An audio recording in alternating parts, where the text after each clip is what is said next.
Polres Sukabumi kemarin mengungkap kasus tindak pidana perdagangan orang atau TPPO melalui jalur Teluk Pelabuhan Ratu, Kabupaten Sukabumi. Polisi mengamankan dua pelaku yakni seorang pria berinisial AS warga Grobogan, Jawa Tengah dan perempuan berinisial CL warga Jakarta.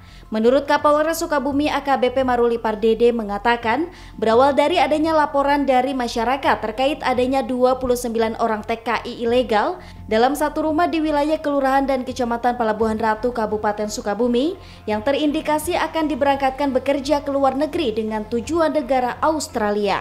Pihak kepolisian langsung bergerak cepat melakukan penyelidikan untuk memastikan kebenaran informasi tersebut. Dari hasil penggeledahan rumah tersebut sejumlah barang bukti berhasil diamankan, diantaranya paspor milik calon korban, 2 unit telepon genggam, 1 buah KTP dan sejumlah kwitansi bukti pembayaran kepada tersangka. Dari keterangan 29 orang yang menjadi korban, merupakan warga yang berasal dari Jawa Barat, Jawa Tengah, Jawa Timur, Lombok, Nusa Tenggara Barat, Yogyakarta, Sumatera Utara, dan Sulawesi Tengah hingga Kota Palu. Setelah melalui serangkaian pemeriksaan, pihaknya mendapatkan kesimpulan bahwa para korban tersebut direkrut untuk bekerja di salah satu perkebunan buah di negara Australia dengan sistem pembayaran per jam. Dari hasil keterangan saksi dan juga merupakan korban untuk bisa bekerja di luar negeri yakni di negara Australia, mereka harus mengeluarkan biaya administrasi sebesar masing-masing 40 juta. Sedangkan kedua tersangka memiliki peran berbeda. AS diketahui sebagai perekrut awal yang sebelumnya pernah berkecimpung di bidang PJTKI dan membuka lowongan melalui media sosial Facebook miliknya. Sedangkan CL berperan sebagai penampung administrasi berupa biaya-biaya dari para korban tersebut. Tidak hanya dua tersangka, menegaskan pihaknya juga masih mengejar dua tersangka lainnya, yakni yang saat ini masih belum pada buronan tersebut, memiliki peran penting yang tidak kalah pentingnya dalam kasus ini seperti pengurusan paspor dan sejumlah administrasi. Dalam kasus TPPO ini pihaknya telah mengumpulkan 4 orang tersangka, 2 orang pelaku berinisial AS dan CL berhasil ditangkap sedangkan 2 diantaranya masuk ke dalam daftar pencarian orang. Dari 2 tersangka yang berhasil diamankan oleh pihak kepolisian ini, kedua tersangka tersebut disangkakan pasal 2 dan atau pasal 4 dan atau pasal 10 dan atau pasal 11 Undang-Undang RI nomor 21 tahun 2007 tentang pemberantasan TPPO dengan ancaman pidana hukuman paling rendah 3 tahun dan paling lama 15 tahun penjara. Satreskrim Polres Sukabumi dalam hal ini bekerja sama atau berkolaborasi bersama dengan DP3A Kabupaten Sukabumi, Palamarta Kementerian Sosial, kemudian Disnaker Trans Kabupaten Sukabumi serta BP3MI Jawa Barat melaksanakan pers rilis bersama yaitu pers rilis terkait dengan tindak pidana perdagangan orang, yang mana hal ini bermula dari informasi masyarakat masyarakat di sekitar salah satu tempat penampungan, yaitu di salah satu rumah di wilayah Kecamatan Pelabuhan Ratu.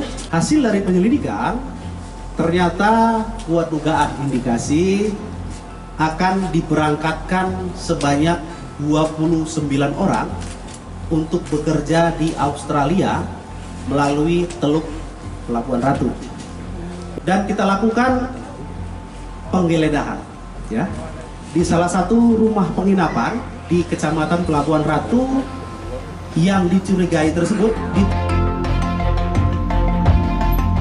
Kapolres Sukabumi AKBP Maruli Pardede bersama instansi terkait meninjau langsung 20 orang korban tindak pidana perdagangan orang atau TPPO di salah satu bangunan rumah 2 lantai di wilayah Kelurahan dan Kecamatan Pelabuhan Ratu, Kabupaten Sukabumi. Menurut informasi yang diperoleh kontributor MGS TV di lapangan, sebanyak 20 orang korban tindak pidana perdagangan orang ini dari sebelumnya jumlah korban sebanyak 29 orang. Pihak kepolisian bersama instansi terkait meninjau langsung satu rumah. Pihak kepolisian bersama instansi terkait meninjau langsung satu rumah yang menjadi tempat singgah puluhan korban kasus TPPO di salah satu rumah yang bertempat di wilayah Kelurahan dan Kecamatan Pelabuhan Ratu, Kabupaten Sukabumi. Setelah dilakukan pengecekan kondisi para korban dan dilakukan komunikasi oleh masing-masing instansi terkait, diantaranya petugas kementerian rencananya akan memindahkan para korban ke tempat yang lebih layak, yaitu di shelter dari Kementerian Sosial yang berada di wilayah Kabupaten Sukabumi untuk diberikan tempat tinggal sementara sambil menunggu proses pemulangan ke wilayahnya masing-masing.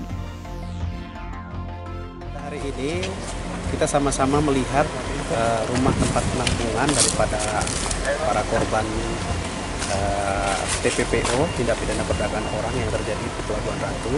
Sengaja saya mengajak stakeholder terkait untuk sama-sama mendengarkan dan melihat langsung.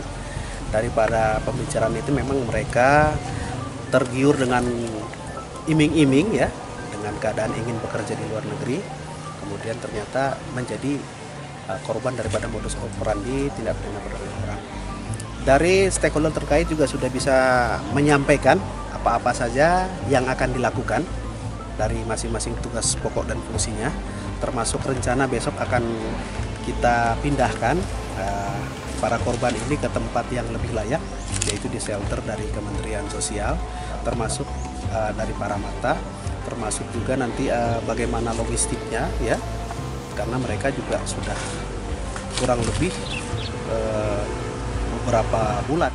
Menurut pengakuan korban kasus TPPO menjelaskan, berawal dari adanya informasi lowongan pekerjaan dari platform media sosial Facebook hingga para korban tergiur untuk bekerja ke luar negeri. Setelah pelaku berhasil meyakinkan para korbannya hingga harus menyetorkan sejumlah uang untuk proses pemberangkatan dengan nominal 40 juta rupiah, hingga kurun waktu 2 bulan para tersangka tidak kunjung memberangkatkan korban ke negara tujuan. Dari Kecamatan Pelabuhan Ratu, Kabupaten Sukabumi, Indra Sofyan melaporkan untuk Dinamika.